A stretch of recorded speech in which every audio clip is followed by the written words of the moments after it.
November 13 news பார்த்துட்ருக்கோம். Unit 8 history, culture, heritage and social political moment இன் தமிழ்நாடு.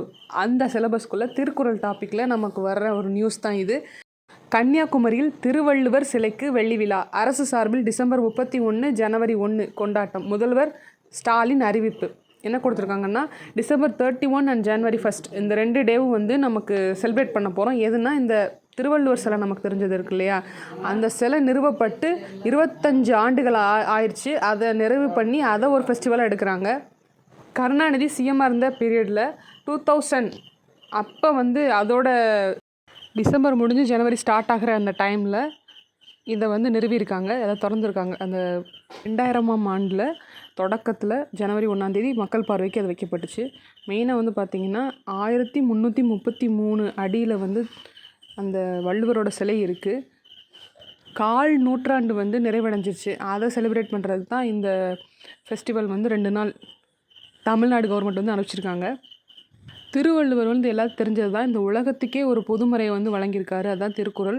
சாதி மத பேதம் இல்லாமல் எல்லோரும் ஒற்றுமைப்படுத்தி பிறப்புக்கும் எல்லா உயிர்க்கும் அப்படின்ற வார்த்தையை பாமர மக்கள் வாயில் கூட உச்சரிக்க வச்சார் அந்த திருவள்ளுவர் அப்படின்றத ஒரு சிறப்பு மிக்கதாக இங்கே சொல்லியிருக்காங்க. 1975 அந்த திருவள்ளுவர் சிலையை அமைக்கிறதுக்கான திட்டம் வந்து தீட்டப்பட்டுச்சு. 2000 அந்த கனவு வந்து நிறைவேற்றப்பட்டது. திருக்குறளோட 133 அதிகாரங்களை குறிக்கிற வகையில் 133 அடியில் சிலை வந்து அமைத்தார். அவர் கருணாநிதி அமைச்சிருக்காரு. அதில் நிறைய நுண்கலைகள்லாம் வந்து சிறந்து விளங்குற மாதிரி செஞ்சுருக்காங்க.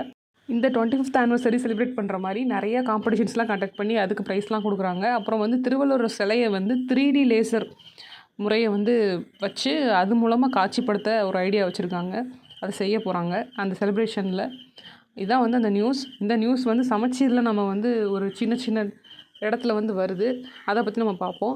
14 கீழ்கணக்கு அப்படின்னு சொல்லப்படுற அந்த ஹெட்டிங்குள்ளே வந்திருக்கு. வாழ்வியல் அறநெறிகளை வந்து எடுத்து இயம்புகிறது. 18 நூல்கள் 14 கீழ்கணக்கு என தொகுக்கப்பட்டுள்ளது.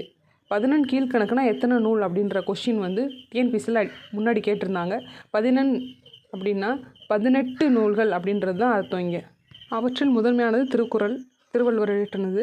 1330 குறட்பாக்கள் கொண்ட திருக்குறள் அறம், பொருள், இன்பம் என்ற 3 பால்களால் வகுக்கப்பட்டுள்ளது. The 14 Kilkanakku comprise 18 texts elaborating on ethics and moral.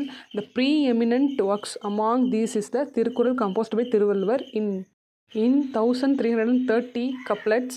Tirukkural considered question of morality, statecraft and love. So இதுதான் வந்து நம்ம 9th புக்கில் இருக்க ஜென்ரல் இன்ஃபர்மேஷன். அடுத்து பார்த்திங்கன்னா தமிழில் என்ன கொடுத்துருக்கு அப்படின்னு பார்த்தீங்கன்னா, தமிழில் வருவது திருவள்ளுவர் சிலையை பற்றி கொடுத்துருக்காங்க. கன்னியாகுமரியில் இருக்குன்னு. இந்தியாவின் தெற்கு எல்லையாகிய கன்னியாகுமரியில் திருவள்ளுவரோட சிலை வந்து தமிழக அரசால் நிறுவப்பட்டுள்ளது. விவேகானந்தர் பாறை வந்து அருகில் இருக்குது. கடல் நடுவே நீர்மட்டத்திலிருந்து 30 அடி உயரம் பாறை வந்து இருக்குது. சிலை வந்து அமைக்கப்பட்டுள்ளது. கிபி பொது ஆண்டு 1990 இப்பணி வந்து தொடங்கப்பட்டது. பொதுமக்கள் பார்வைக்காக 2000 ஆண்டு ஜனவரி மாதம் திங்கட்கிழமை வந்து திறந்து வைக்கப்பட்டது. பாறைகள் சிலையின் உயரம் வந்து மொத்தம் 133 அடி. சொன்னபடி திருவள்ளுவர் மொத்தமாக அதிகாரங்கள் குறிக்கிறது. அந்த அதிகாரத்தை குறிச்சிருக்கு. அறத்துப்பாலில் அதிகாரங்களை உணர்த்துவது போல் பீடம் 38 அடி உயரமாக இருக்குது. அடுத்து பார்த்திங்கன்னா பொருட்பால், இன்பத்துப்பால் அந்த அதிகாரங்களை வந்து குறிக்கிற வகையில் 95 அடி உயரம் வந்து சிலை இருக்குது அப்படின்றத இங்கே சொல்லியிருக்காங்க. பீடத்தின் உட்புறத்தில் மண்டபம் ஒன்று அமைந்துள்ளது. மண்டபத்தின் உச்சுவர்கள் அதிகாரங்களை ஒரு குறள் வீதம் 133 குறட்பாக்கள் தமிழில் ஆங்கிலத்திலும் செதுக்கப்பட்டுள்ளது. அந்த செவர் ஃபுல்லாக வந்து எல்லா குறளையும் செதுக்கியிருக்காங்க. திருவள்ளுவர் சிலை அமைப்பதற்கு 3 டன் முதல் 8 டன் வரை எடை உள்ள 3681 கருங்கற்கள் வந்து பயன்படுத்தப்பட்டதுன்னு சொல்லியிருக்காங்க. திருவள்ளுவர் சிலை வந்து மொத்தம் 7000 டன் எடை கொண்டது அப்படின்றத இங்கே மென்ஷன் பண்ணியிருக்காங்க. திருவள்ளுவர் சிலைக்கு வந்து நம்ம போயிட்டு பார்க்குறதுக்கு ஒரு படகு வசதிகள் பண்ணி வச்சுருக்காங்க. சுற்றுலா பயணிகள் வந்து நாள்தோறும் அங்கே வந்துட்டு போயிட்டுருக்காங்க. இதனால் தமிழன் பெருமை வந்து எல்லா இடத்துக்கும் பரவுது. இது ஒரு அடையாளமாக வந்து விளங்குது. இந்த சிலை வந்து திருவள்ளுவர் சிலை ஒரு தமிழருக்கே ஒரு அடையாளமாக திகழுது. கன்னியாகுமரியில் இருக்குன்றதான் இந்த நியூஸ். இதுதான் வந்து நமக்கு 13 நியூஸோட PDF டெலகிராம் சேனலில் இருக்குது. டிஸ்கிரிப்ஷனில் மென்ஷன் பண்ணுறேன், எடுத்துக்கலாம் நீங்கள். தேங்க்யூ.